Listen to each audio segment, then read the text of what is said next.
sem Julija Potrč-Šavli, prevajalka iz finščine, estonščine in angleščine.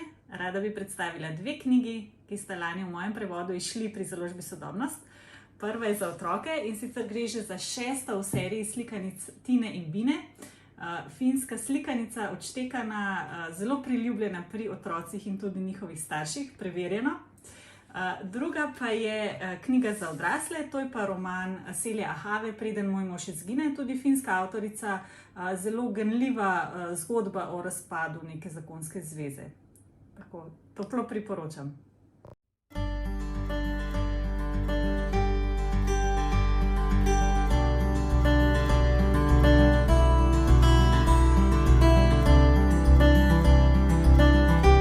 Pozdravljeni. Moje ime je Klemen Pisk in sem literarni prevajalec. Večina mojih prevodov je izšla pri založbi KUD Sodobnost International. Avtor, ki sem ga največkrat prevedel, je litovski otroški pisatelj in ilustrator Kęstutis Kasparavičius. Njegova 9. knjiga v slovenščini bo izšla letos in se imenuje Medvedovanje. Govori pa o najrazličnejših vrstah medvedov. Prav tako bi rad napovedal izid svojega prevoda iz češčine. To bo roman Jaroslava Rudiša Konec panka v Helsinkih. Vabljeni k branju.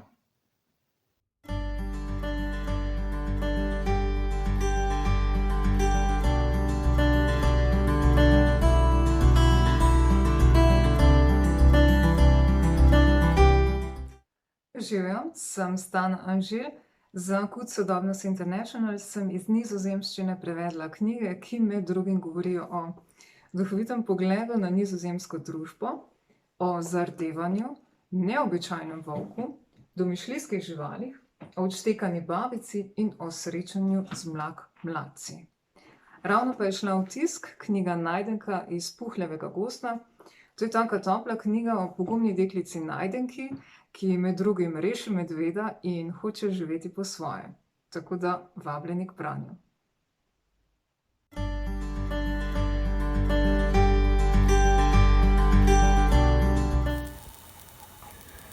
Zdravo, sem prevajalec Vasja Bratina. To pa je knjiga, ki sem jo pred kratkim prevedel. In sicer je to Vrzel, družbeno-psihološki roman srbskega pisatelja Darka Tušovljakovića. Postavljen je v čas konec 90. let v Srbijo in skozi napeto zgodbo pripoveduje predvsem o tem, kako velike družbene spremembe vplivajo na medčloveške odnose in na to,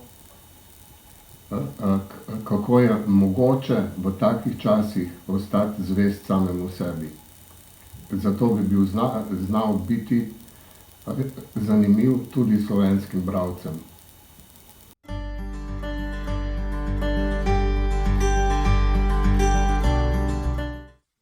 Spoštovani in spoštovane, sem Darko Čuden, prevajam iz skandinavskih jezikov in to germanskih. To pomeni, da ne iz finščine ali pa recimo iz samiskih jezikov, ako ravno bi si to zelo želel. V glavnem prevajam iz obeh norveščin, precej tudi iz danščine in nekaj malega iz švedščine. Pri založbi Sodobnost danskega avtorja Kristjana Banga Fossa Smrt se vozi v Audiju. In to je bil pač dosežek mojega leta doslej. In za zaključek lahko rečem samo še gremo naprej v nove zmage.